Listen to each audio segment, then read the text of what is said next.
Avec Pafara Nying, l'actualité dans la sous-région. Tout d'abord, le Niger, le Burkina Faso et le Mali ont conclu un pacte de défense mutuelle impliquant 5000 soldats.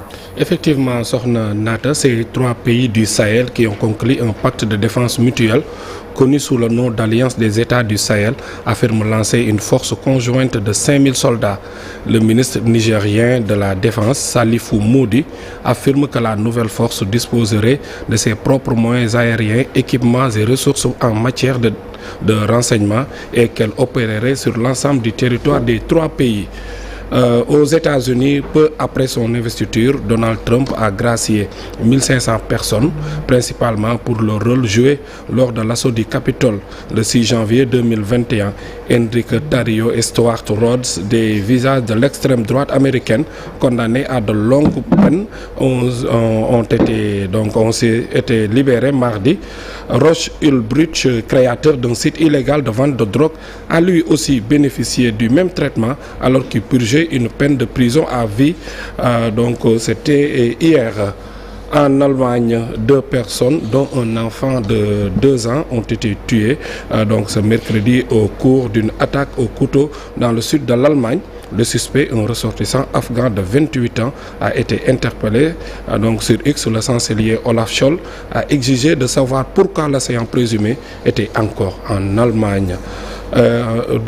Parlons de Mayotte. L'Assemblée a adopté à la quasi-unanimité le projet de loi d'urgence 5 semaines après le passage dévastateur du cyclone Chido. Les députés ont adopté lundi, c'est-à-dire hier.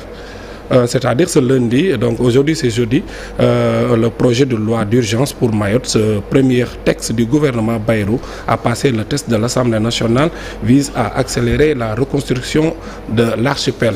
Terminons avec la chanteuse malienne Rokia Traoré, incarcérée en Belgique, puis a été libérée. Depuis le mois de juin en Italie, elle a été incarcérée en Belgique à la suite de son transfert judiciaire. La chanteuse malienne Rokia Traoré a été remise en liberté dans la soirée du mercredi 22 janvier à l'issue d'une nouvelle audience au palais de justice de Bruxelles. En conflit avec le père de sa fille de 9 ans qui vit actuellement au Mali, elle avait été condamnée à 2 ans de prison pour non-représentation d'enfants.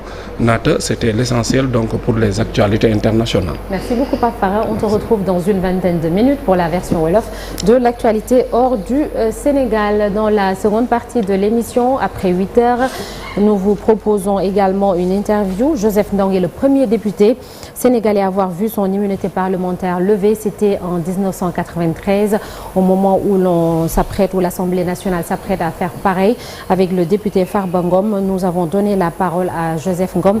Entretien avec Abdoulaye Diop et Thierno Laurent Mendy. Et puis ce matin, notre invité, Amadou Kane, président de l'ONCAV. On va parler des Navétanes, les championnats populaires. Ce sera aux alentours de 8h45. Tout de suite, la une des journaux, parue ce jeudi 23 janvier 2025.